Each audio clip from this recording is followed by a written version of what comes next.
미국 명문대 합격생, 곰팡내, 나는 지하방, 케이크 상자 속 식칼 2자루, 굳게 잠긴 변호사 사무실, 후회하지 않는다. 과연 무엇이 그녀를 살인자로 만들었나? 뒤틀린 아메리칸 드림의 끝을 추적한다. 2024년 10월 2일, 뉴욕 퀸즈 형사법원. 피고석에 앉은 한 젊은 동양인 여성에게 수많은 카메라가 집중됐다. 이름은 장샤오닝, 1997년생. 당시 27세였다.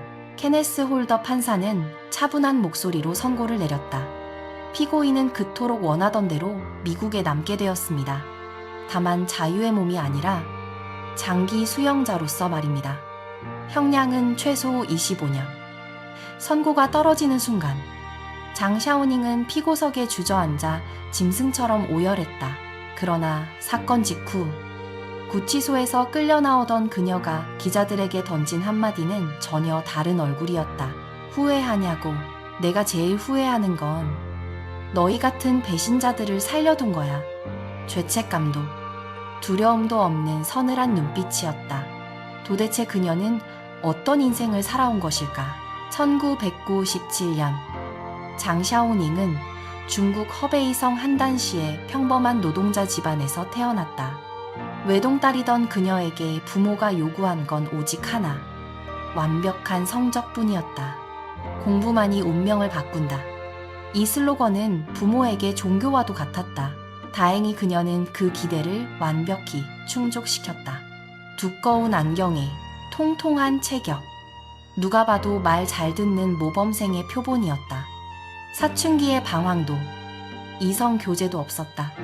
오직 문제집과 도서관의 흐릿한 불빛만이 그녀의 벗이었다.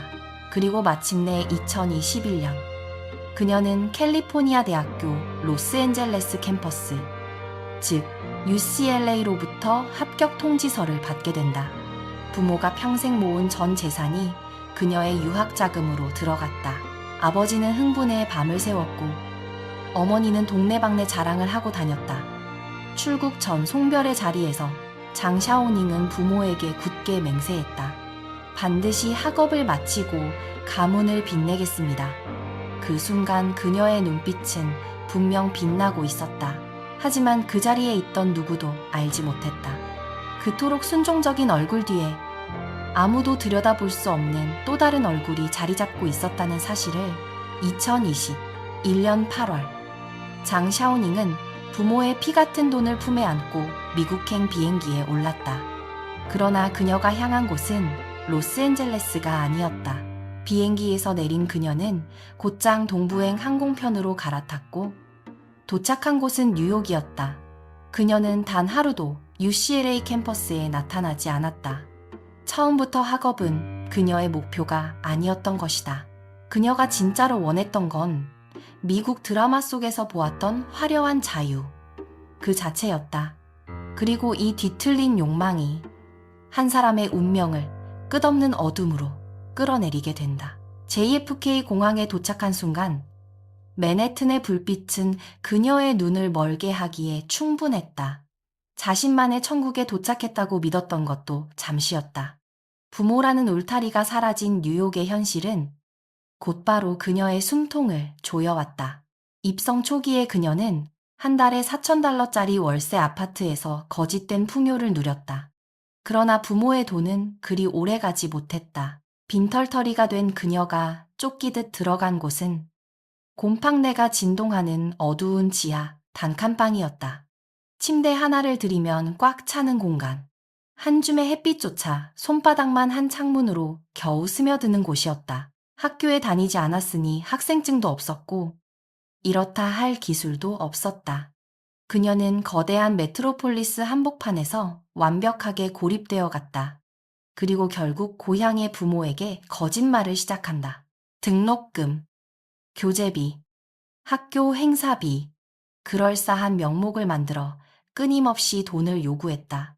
부모는 단 한 번의 의심도 없이 노후 자금을 송금했다. 그 돈이 딸의 허영심과 지하방 월세로 사라지고 있다는 사실은 꿈에도 모른 채 말이다. 그러나 더 큰 문제는 따로 있었다. 시한폭탄처럼 다가오는 비자 만료일이었다. 학생 신분이 박탈되는 순간 그녀는 불법 체류자로 전락하게 된다. 합법적인 절차로 체류 자격을 얻는 길은 그녀에게 모두 막혀 있었다. 막대한 자본이 필요한 투자 이민은 꿈도 꿀 수 없었다. 학교 문턱조차 밟지 않았으니 취업 이민에 내세울 경력도 없었다. 위장 결혼조차 뜻대로 되지 않았다. 하루하루 달력의 숫자가 지워질 때마다 그녀의 내면은 걷잡을 수 없는 공포로 물들어갔다. 벼랑 끝에 몰린 그녀는 어둠의 인터넷 커뮤니티와 익명 채팅방을 미친 듯이 뒤지기 시작했다. 그리고 마침내 한 단어가 그녀의 눈앞에 운명처럼 나타난다. 정치적 망명. 법의 허점을 노리는 브로커들 사이에서 망명 신청은 가장 빠른 신분 세탁의 마법의 카드로 통하고 있었다. 정보의 결론은 놀랍도록 단순했다. 중국 정부로부터 박해를 받았다는 시나리오만 그럴듯하게 써내면 미국 정부의 보호 아래 영주권을 손에 넣을 수 있다는 것이었다. 상식을 가진 사람이라면 단번에 거절했을 발상이었다. 그러나 이미 바닥까지 추락한 그녀의 눈에는 이것이 자신을 지옥에서 구해줄 유일한 동화줄로 보였다. 그녀는 한치의 망설임도 없이 자신의 영혼을 그 거짓에 맡기기로 결심한다. 합법적인 미국 시민으로 살아가기 위해 그녀는 스스로를 비련의 주인공으로 설정한 잔혹한 연극을 기획한다.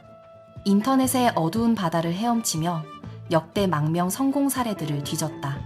그중 가장 자극적이고 충격적인 요소들만 골라 자신의 가짜 인생사에 덕지덕지 기워붙였다. 시나리오는 경악 그 자체였다. 베이징에서 체제에 반하는 발언을 했다는 이유로 공안으로부터 끔찍한 추적과 폭력을 당했다고 꾸몄다. 강제로 정신병원에 감금되어 짐승만도 못한 취급을 받았다는 내용까지 추가했다. 거짓말의 생명력을 불어넣기 위해 그녀는 매일 거울 앞에 섰다. 트라우마를 겪은 생존자의 초점 없는 눈빛, 떨리는 목소리를 소름 끼치도록 치밀하게 연습했다. 스스로조차 이 환상에 속아 넘어갈 때쯤 그녀는 차이나타운에서 신분 세탁의 전문가로 알려진 한 브로커와 접촉한다. 그녀의 각본을 본 브로커는 감탄을 금치 못했다고 한다. 그리고 한 발 더 나아가 미국 이민국의 눈을 완벽하게 속일 거대한 무대를 역으로 제안했다. 뉴욕 한복판에서 시위를 벌여라. 국제적인 이슈가 되면 망명 신청은 통과할 수밖에 없다. 마침 2022년 초 뉴욕에서 대규모 유엔 총회가 열린다는 소식이 들려오고 있었다. 디데이가 밝은 어느 날 장샤오닝은 화장기 없는 맨 얼굴에 뿔테 안경을 썼다. 낡은 흰색 티셔츠를 걸치고 헝클어진 머리칼까지 그대로 두었다.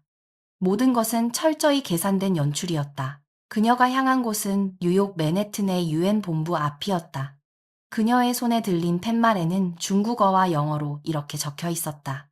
나를 박해한 중국 경찰을 엄벌하라. 발걸음을 멈춘 사람들을 향해 그녀는 오열하며 자신의 거짓된 사연을 토로했다. 이 연기는 놀라울 정도로 성공적이었다. 사람들은 금세 동정 어린 시선을 보냈고 뒤에 숨어있던 브로커는 이 무대를 수많은 사진과 영상으로 남겼다. 자극적인 수식이 덧붙여진 게시물은 소셜미디어를 타고 삽시간에 퍼져나갔다. 장샤오닝은 하루아침에 화제의 중심에 서게 된다. 그러나 이 얄팍한 사기극의 배우들은 다가올 후폭풍을 전혀 예상하지 못했다. 거짓 눈물이 담긴 영상은 태평양을 건너 고국인 중국으로까지 퍼져나갔다. 그리고 화면 속 익숙한 얼굴을 알아본 사람들이 있었다. 바로 한단시, 고향의 지인들이었다. 그들은 그녀의 평범했던 과거와 학창 시절을 너무나도 잘 알고 있었다. 견고해 보이던 거짓말의 성벽이 단숨에 무너져 내리는 순간이었다. 곧바로 중국 인터넷은 그녀를 향한 분노로 들끓기 시작했다. 신상 정보가 인터넷에 낱낱이 공개되었고 평생 성실하게 살아온 그녀의 부모조차 고향에서 쏟아지는 비난을 맨몸으로 견뎌야 했다. 그러나 진짜 비극은 다른 곳에 있었다.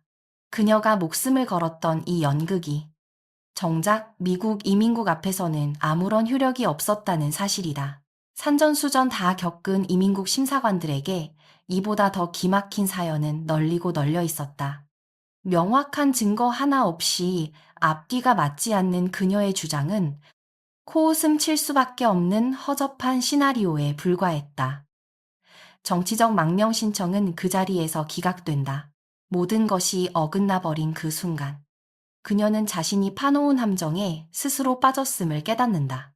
미국 땅에는 머물 수 없고 조국으로 향하는 문은 영원히 닫혀버린 절망적인 상황이었다. 사면 초가에 빠진 그녀는 좁은 철창에 갇힌 야수처럼 극도의 분노에 휩싸였다. 그리고 그 분노의 화살은 처음 이 연극을 기획했던 브로커를 향했다. 인터넷에 퍼진 사진들을 지우고 돈을 돌려달라며 그녀는 악을 썼다. 그러나 돌아온 대답은 참혹했다.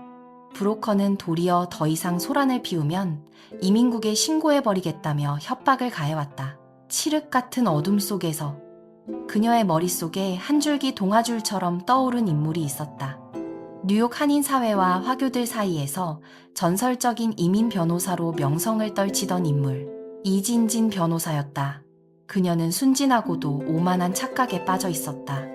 그토록 유능한 변호사라면 자신이 저지른 이 난장판을 말끔히 수습해 줄 수 있을 거라는 착각이었다. 그러나 그녀는 꿈에도 몰랐을 것이다. 이 한 번의 선택이 자신과 이 변호사 모두를 끝없는 핏빛 시간 속으로 끌고 들어가게 되리라는 사실을 이 변호사의 사무실 문을 열고 들어섰을 때 그녀의 목적은 이미 달라져 있었다. 망명도 영주권도 포기한 지 오래였다. 오직 단 하나의 부탁을 털어놓는다. 인터넷에 퍼진 그 사진들만 제발 지워주세요. 모든 과거를 세탁한 뒤 아무도 모르게 고향으로 도망치고 싶었던 것이다. 그러나 베테랑 법조인 앞에서도 그녀의 거짓말은 멈추지 않았다. 자신은 사악한 브로커에게 속아 넘어간 가여운 희생양이라며 또다시 눈물 연기를 시작했다. 그러나 이진지는 수많은 사건을 다뤄온 날카로운 승부사였다. 겉으로는 그녀의 사연에 고개를 끄덕이면서도 변호사의 직감은 어딘가 심각하게 뒤틀려 있다는 경고음을 울리고 있었다. 그는 침착하게 사건의 미세한 틈을 파고들기 시작했다. 단 하나의 진실이라도 있다면 명확한 증거를 제시하라. 집요하게 조여오는 질문의 올가미 속에서 그녀의 완벽했던 시나리오는 처참하게 찢겨나간다. 그리고 운명의 2022년 3월 11일 한치의 물러섬도 없는 진실 공방 끝에 장샤오닝의 심리적 방어선은 결국 무너졌다. 수치심은 곧 맹렬한 분노로 뒤바뀌었다. 이성을 잃은 그녀는 자신의 사연 전부가 미국 체류를 위한 조작극이었음을 자백하고 만다. 같은 핏줄을 나눈 동포가 조국의 얼굴에 먹칠을 하고 있다는 사실에 66의 변호사는 깊은 배신감에 사로잡혔다. 그는 단호한 목소리로 최후 통첩을 날렸다. 당신의 사건을 더 이상 맡을 수 없습니다.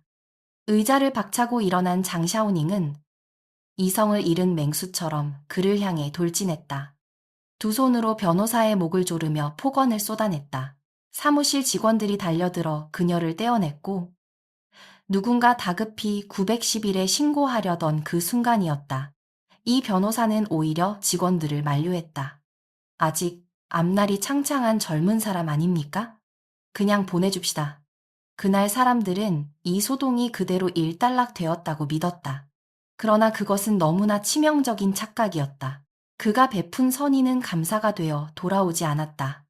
도리어 그녀의 내면 깊은 곳에 맹독을 품은 증오의 씨앗을 심어버린 것이다. 뒤틀린 그녀의 세상 속에서 변호사의 정당한 거절은 자신의 인생을 짓밟은 만행으로 둔갑해버렸다. 그리고 그 순간부터 서늘하고도 끔찍한 복수의 시나리오가 그녀의 머릿속에서 윤곽을 드러내기 시작한다. 사무실에서 쫓겨난 3월 11일, 그리고 다시 모습을 드러낸 3월 14일.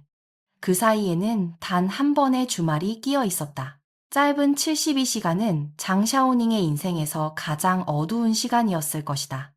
빛조차 들지 않는 지하 단칸방. 그녀는 그곳에서 분노와 망상에 자신을 갉아먹히고 있었다. 그녀의 뒤틀린 내면 속에서 잘못된 것은 결코 자기 자신이 아니었다. 세상이 나쁘다. 그리고 나에게 단 한 번의 기회조차 주지 않은 저 변호사가 더 나쁘다. 책임을 타인에게 전가하는 자기 합리화는 마지막 남은 이성마저 끊어버린다. 텅 빈 머릿속을 채운 것은 오직 핏빛 복수심 뿐이었다. 그리고 그녀는 소름 끼치도록 침착하게 범행을 계획하기 시작한다. 2022년 3월 14일 오전, 뉴욕 플러싱의 하늘은 잿빛으로 잔뜩 흐려 있었다. 인근의 한 한인 마트에 들어선 그녀는 주방용품 코너를 한참 동안 서성였다. 그리고 날이 시퍼렇게 선 식칼 2자루를 집어들었다. 흉기를 꼼꼼하게 포장해 가방 가장 깊숙한 곳에 숨긴 그녀. 이제 의심을 피할 완벽한 미끼가 필요했다.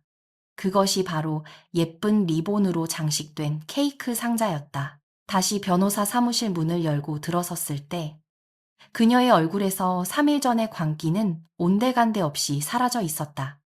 대신 다소곳하고 뉘우치는 듯한 옅은 미소를 띤 채 그녀는 데스크 직원에게 다가갔다. 며칠 전 제 행동에 대해 변호사님께 정식으로 사과드리고 싶어서요. 손에 들린 케이크, 그리고 진심 어린 듯한 태도. 직원들은 그 거짓된 진심에 속고 말았다. 어쩌면 진짜로 개과천선한 것일지도 모른다는 한 가닥의 연민이었을까. 이 변호사는 그녀를 자신의 방으로 들였다. 조용히 사무실 안으로 들어선 장 샤오닝.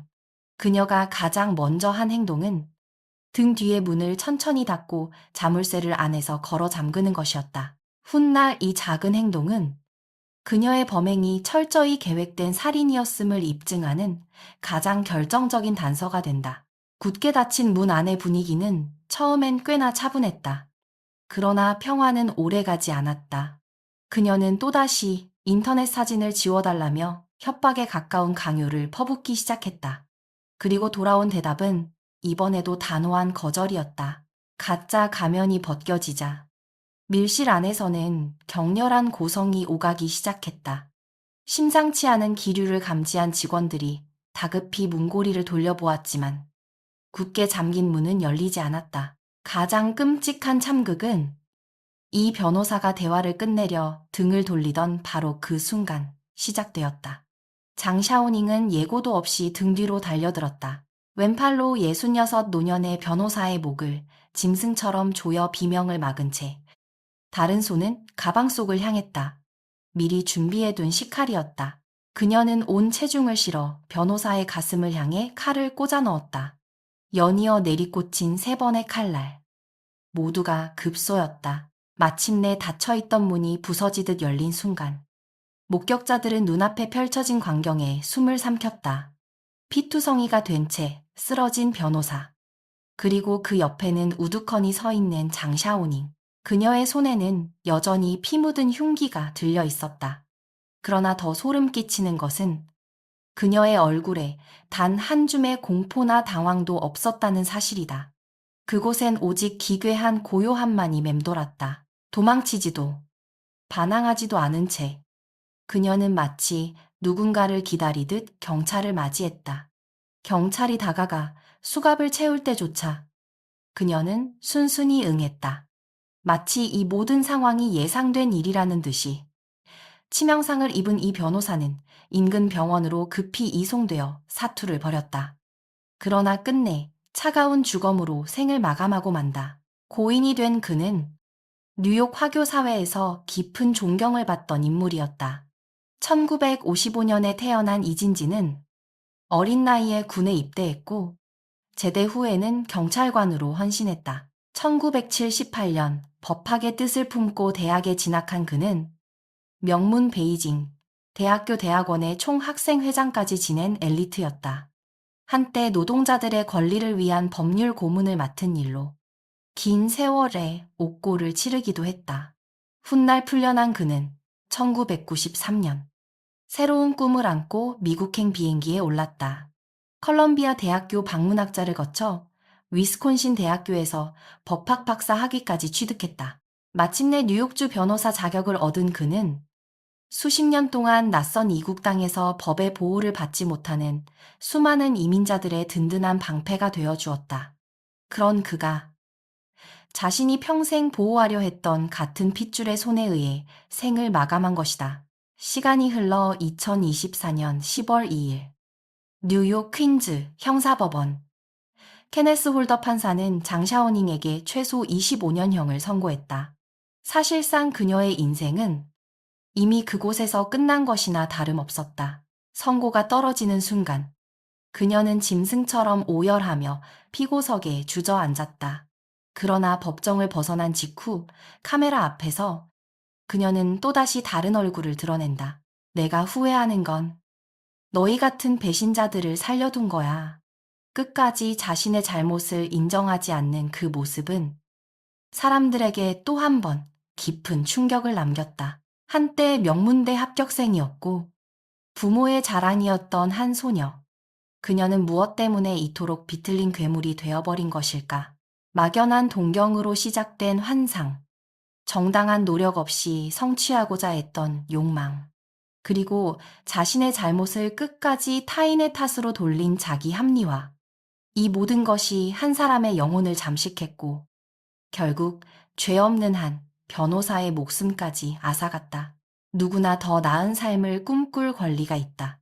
그러나 그 꿈이 타인의 피 위에 세워진다면 그것은 더 이상 꿈이 아니다. 가장 어두운 형태의 욕망일 뿐이다. 인간의 욕망이 불러일으키는 비극은 지금도 어딘가에서 조용히 반복되고 있다. 비슷한 사건의 진실에 관심이 있다면 채널 구독과 알림 설정을 부탁드린다. 다음 사건에서 다시 찾아오겠다.